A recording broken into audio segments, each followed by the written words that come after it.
The letter arrived on a cold October morning, carried by a rider who looked too grand for the dusty road that led to the small parsonage in Willow Creek, Colorado. Abigail Harper was the one who opened the door, wiping flour from her hands onto her apron, expecting nothing more than a delivery for her father's church records. Instead, the rider removed his hat with careful respect and handed her an envelope sealed in deep red wax. The paper was thick and smooth beneath her fingers. Her name was written in strong, careful handwriting. Miss Abigail Harper. She stood by the window after the rider left, holding the letter up to the light. She could see the faint mark of a fine paper mill pressed into it. No one had ever sent her anything so grand before. Her father, Reverend Samuel Harper, looked up from his worn Bible. "Who would be writing to you in such fashion, Abby?" "I believe," she said softly, her heart already beating faster. "It is from him." 3 months earlier, a notice had appeared in a Denver newspaper that a traveling merchant left behind in their town. It was not like any announcement Abigail had ever seen. A duke recently returned from war seeks a wife through honest correspondence. Not for wealth or status, but for companionship and understanding. Ladies of sincere heart may write. Most in Willow Creek had laughed at it. A duke in America sounded like something from a fairy tale. But the title was old and real. Duke Nathaniel Hawthorne of Black Ridge Manor. His family had settled in Colorado decades ago after leaving England. The title had followed them, though the land was wild and far from European courts. Its Abigail had read the notice 3 times that night by lantern light. She did not dream of gowns or grand parties. She dreamed of books, of deep conversation, of a life that meant something more than sewing and church suppers. So she had written a simple letter. She had not expected a reply, but one had come, then another, then many more. Now she broke the seal with trembling hands. "Dear Miss Harper, your last letter reached me during a storm that rattled the windows of this old house. I confess, your words brought more light than the sun has managed in weeks. You write not as a woman seeking position, but as one seeking truth. That alone sets you apart from the others." Abigail felt heat rise to her cheeks. For weeks they had written to one another. Nathaniel had told her of Black Ridge Manor, built of dark stone against the mountains. He had told her of the war he fought in Cuba, of the scar that crossed his face, of nights when sleep refused to come. He never hid his flaws. "I am not an easy man," he once wrote. "I am marked by things I have seen. 7 women have come to Black Ridge in the past months. 7 have left within days. They found the house too lonely. They found me too changed." Abigail remembered reading those lines by candlelight, her chest tight with something that felt like both fear and tenderness. In this new letter, his words were steady and direct. "If you still wish to come to Black Ridge Manor, the carriage will arrive for you on the 15th. I will understand if you choose not to accept.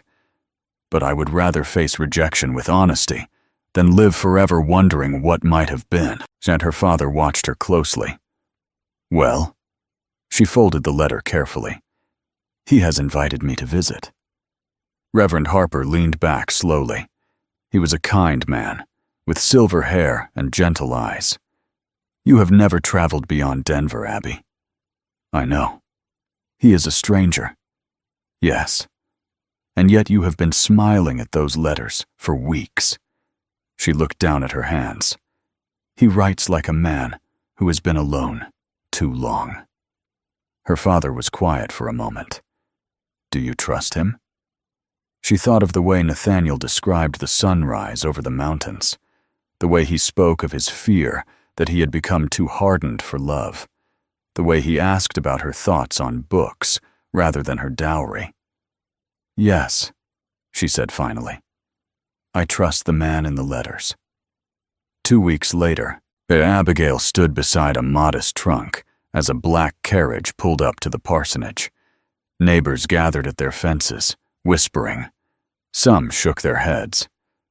"He'll send her back by winter," one woman muttered. Abigail heard it. She lifted her chin. The journey to Black Ridge Manor took nearly 2 days. As the carriage climbed higher into the Rockies, the land grew wilder. Pine trees thickened along steep hillsides. The sky seemed larger, heavier with clouds. The driver cleared his throat as they rounded the final bend. "There it is, miss." Abigail leaned forward. Black Ridge Manor rose from the mountainside like something carved from shadow. Dark stone walls stood against gray sky. Tall, narrow windows reflected the coming storm. The roofline cut sharp against the clouds. It was beautiful, and it was lonely. Yet the air felt still as the carriage rolled up the long gravel drive.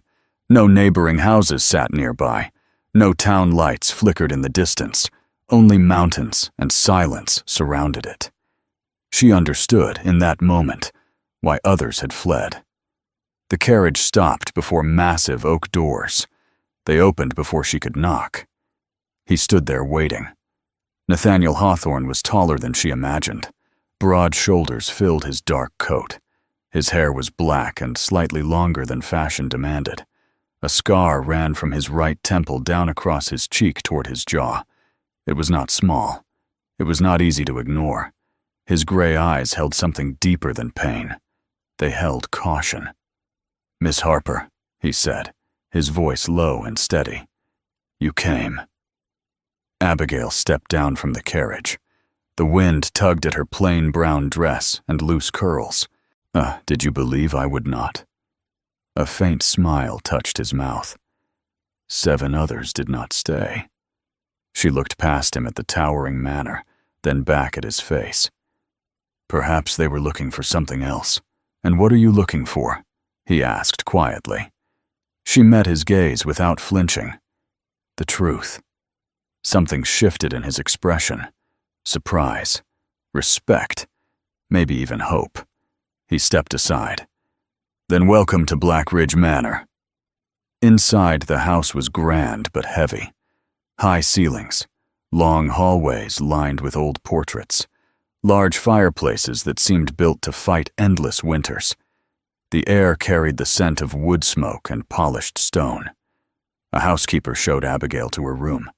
It overlooked the mountains. The bed was large and carved from dark oak. Fresh wildflowers sat on the table beside the window. Nathaniel lingered near the doorway. "Dinner is at 8, he said. "If you wish to leave before then, the carriage can return you in the morning." She almost laughed. "I have just arrived." He studied her face carefully, as though expecting to see fear bloom at any moment. Instead, she walked to the window and gazed at the mountains painted in fading light. "It is not cursed," she said softly. "It is only quiet." He did not answer right away. Finally, he said, "Most mistake the two." When he left, Abigail placed her hand over her racing heart. The house was imposing, the silence deep, the man scarred and guarded. But beneath it all, she felt something steady. That night, dressed in her simplest blue gown, she entered the dining room, where candles cast warm light against dark walls. Nathaniel stood when she entered. You look," he paused, searching for the right word. "Brave." She smiled gently. "And you look exactly as you described." Dinner passed in quiet conversation at first, but soon they spoke as they had in letters, about books, about the war, about fear and loneliness. "You are not frightened?" he asked finally. "I was," she admitted, "but not of you." "Of what then?" "Of turning back and always wondering." For the first time, his guarded expression softened completely. Outside, the wind moved through the mountains. Inside Black Ridge Manor, 2 lonely souls sat across from one another, both aware that something important had begun. and for the first time since 7 women had fled these halls, Duke Nathaniel Hawthorne allowed himself to hope that this one might stay. Abigail woke before dawn on her second morning at Black Ridge Manor. For a moment she forgot where she was. Then she saw the tall stone walls, the heavy curtains, and beyond the window the pale blue outline of the Rocky Mountains. The silence was deep, but it did not frighten her. It felt honest. She dressed quickly in a warm wool gown and stepped into the hallway. The manor was quiet at that early hour. A faint glow of light came from beneath one door at the end of the corridor. She followed it. The library was larger than the church back home. The shelves stretched from floor to ceiling, filled with leather-bound books. A fire burned low in the hearth. Nathaniel sat at a wide desk near the window, a letter half-written before him. He looked up at the sound of her steps. For a moment his face held surprise, then something warmer. "You are awake early," he said. "I wish to see the house in the morning light," Abigail replied. "I hope I am not disturbing you." "You are not." He set his pen down. "I was writing to a supplier in Denver. Old habits. I rise before the sun." She walked slowly along the shelves, running her fingers across the spines of books. History, poetry, philosophy, medical texts. "You have more books than the university," she said softly. "They keep the house from feeling empty," he answered. She turned to face him. Does it still feel empty?" He did not look away from her. "Less than it did yesterday." The words hung between them. After breakfast, he offered to show her the grounds. The air was crisp, the sky clear. Black Ridge Manor stood on a wide stretch of land that rolled down toward a river below. Pine trees bordered the estate. In the distance, snow-capped peaks rose like silent guardians. They walked side by side along a stone path. "The others," Abigail said carefully. "What frightened them most?" Nathaniel gave a quiet breath. The quiet, the isolation. Some said the house felt like a tomb. Others said my face unsettled them. His hand lifted slightly toward his scar, then dropped. Abigail stopped walking. "May I ask about it?" He hesitated, then nodded. "A Spanish officer, close combat." "I was fortunate." "Fortunate?" she asked gently. "I lived." There was no self-pity in his voice, only fact. She stepped closer, studying the thin, pale line that cut across his skin. It did not make him less handsome. It made him real. "You wrote that it changed you," she said. It did. His gray eyes darkened. "War takes something from a man. Sleep, ease, sometimes softness. And what does it give?" He seemed surprised by the question. "Memories," he said at last. "Some I would gladly return." She considered that quietly. "My father says wounds are proof that the body fought to survive. Perhaps the soul is the same." Nathaniel looked at her in a way that made her heart beat faster. Not with fear, but with recognition. "You do not pity me," he said. "But no, you do not flinch. No. Why?" She met his gaze without hesitation. "Because you were brave enough to tell me the truth before I ever arrived. I knew who you were." Something in his posture shifted, as though a weight he had carried alone had grown lighter. They spent the morning riding across the property. Abigail had learned to ride on borrowed horses in Willow Creek. Nathaniel watched her carefully at first, but soon realized she handled the spirited mare with steady confidence. They rode toward an old wooden barn near the river.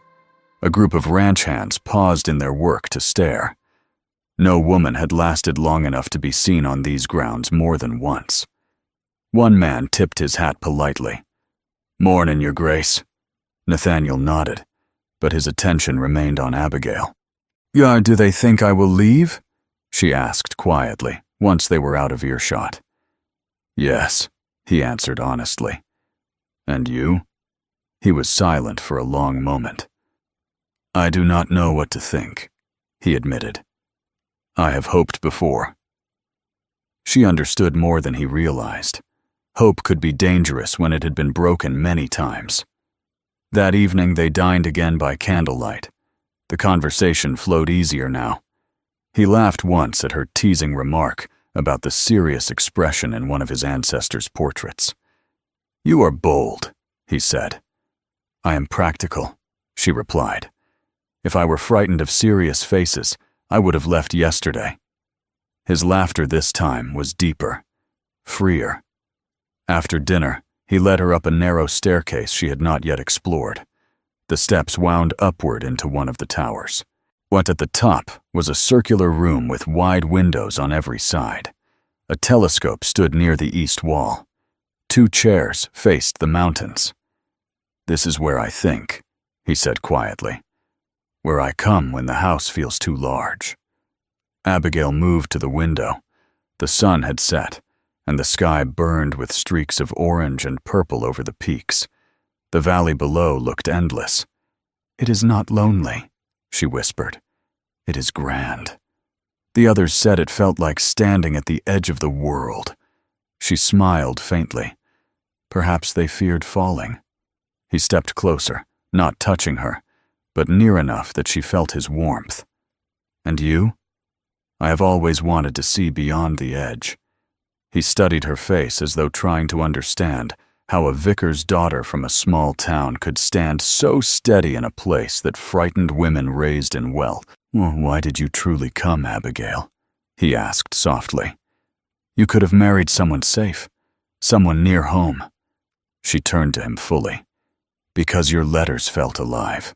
Because you spoke of fear without shame. Because you asked me what I thought, instead of what I could offer. His breath seemed to catch. I am not easy to love, he said quietly. Neither am I, she answered. I speak my mind. I question things. I do not pretend to be small. A faint smile touched his mouth. Good. Silence settled between them, but it was no longer heavy. It felt shared. Over the next days, they fell into a rhythm. Mornings in the library reading side by side. Afternoons riding or walking by the river. Evenings speaking of dreams they had never dared voice aloud. He confessed that after the war, he had nearly sold the estate. But the silence had pressed too hard against his thoughts. What stopped you? She asked. Pride, he admitted, and fear of appearing weak. She shook her head gently. Staying does not make you weak. And you? He asked one afternoon, as they sat beneath a tall pine. What do you fear? She was quiet for a moment. I fear living a small life when I was meant for more, she said. I fear becoming silent to please others. You will never be silent here, he said firmly. The promise in his voice made her chest tighten. By the end of the week, the servants no longer watched her with quiet sympathy. They began to greet her with cautious respect. She asked the cook about meals. She spoke kindly to the stable hands. She treated the house not as a visitor, but as someone who might belong. Nathaniel saw it. One evening, and as snow began to fall lightly outside, they stood once more in the tower room. I told myself I would not ask this again, he said, his voice lower than usual. But I must know. Are you certain you wish to stay longer? Abigail stepped closer to him. I did not come for a visit, she said softly. His gray eyes searched her face for doubt and found none. You understand what that means, he said. Marriage to me is not a title and fine gowns. It is this house, these mountains, my scars, my silence when memories return. And marriage to me, she replied steadily, means my opinions, my questions, my stubborn heart, and my refusal to abandon you when the silence grows heavy. The wind moved outside the tower windows. Nathaniel reached up slowly, as though afraid she might disappear if he moved too quickly. "May I?" he asked quietly. She nodded. His hand brushed against her cheek, careful and almost reverent. His touch was warm, steady. "I have never met a woman who did not flinch," he whispered. "I have never met a man who did not hide," she answered. Something broke open in his expression. Not weakness, relief. He leaned forward slowly, giving her time to step away. She did not. When his lips touched hers, the kiss was gentle at first, unsure, then deeper, filled with weeks of unspoken feeling and months of honest letters. When they parted, both were breathing harder. "Abigail," he said, his voice rough with emotion, "marry me. Not because I am a duke, not because this house needs a mistress, but because I cannot imagine this place without you in it." Her heart pounded, but her voice did not tremble. "Yes," she said simply. "Yes, Nathaniel, I will stay." Below them, the great manor stood silent against the falling snow. But for the first time in many years, Black Ridge Manor did not feel like a fortress of shadows. It felt like the beginning of a home. The wedding took place in early spring, when the last snow had melted from the mountains and the river below Black Ridge Manor ran full and bright. Abigail stood in the small stone chapel near the estate, sunlight pouring through tall, clear windows. She wore a simple ivory gown her father had helped sew, with lace borrowed from a neighbor back in Willow Creek. There were no grand city guests, no crowded ballroom, no orchestra. Only a handful of ranch hands, a few servants, and her father, and Nathaniel's oldest friend from the war. It was quiet, and it was perfect. Nathaniel stood at the front, tall and steady in a dark suit. The scar that once kept women at a distance seemed now like a mark of strength. His gray eyes did not leave Abigail's face as she walked toward him on her father's arm. Reverend Harper's voice carried clearly in the small chapel. "Marriage is not built on comfort alone," he said gently. "It is built on truth, patience, and the daily choice to remain." Abigail felt the weight of those words. She had chosen to remain when others fled. When Nathaniel slipped the gold band onto her finger, his hand trembled slightly. "I vow," he said, his voice low but firm, "to stand beside you in silence and in storm, to honor your mind as much as your heart, to never hide from you, what even when it would be easier." Abigail held his gaze. "I vow," she replied, "to stay when fear whispers to run, to speak truth with kindness, to walk beside you, not behind you, and to remind you every day that you are more than your scars." When the ceremony ended and Nathaniel kissed her, there was no hesitation, no doubt, only certainty. Black Ridge Manor welcomed her not as a visitor, but as its duchess. The first months of marriage were not a fairy tale of endless ease. The mountains were still quiet. Nathaniel still woke some nights from memories that refused to fade. There were mornings when silence returned like an old habit. But Abigail did not retreat. When he grew withdrawn, she sat beside him without forcing words. When the house felt too heavy, she opened windows and let sunlight flood the halls. Yet she began inviting families from nearby ranches for small gatherings. Laughter slowly returned to rooms that had forgotten it. "You are changing this place," Nathaniel said one evening, as they stood in the great hall, now filled with fresh flowers and warm light. "No," she answered softly. "We are."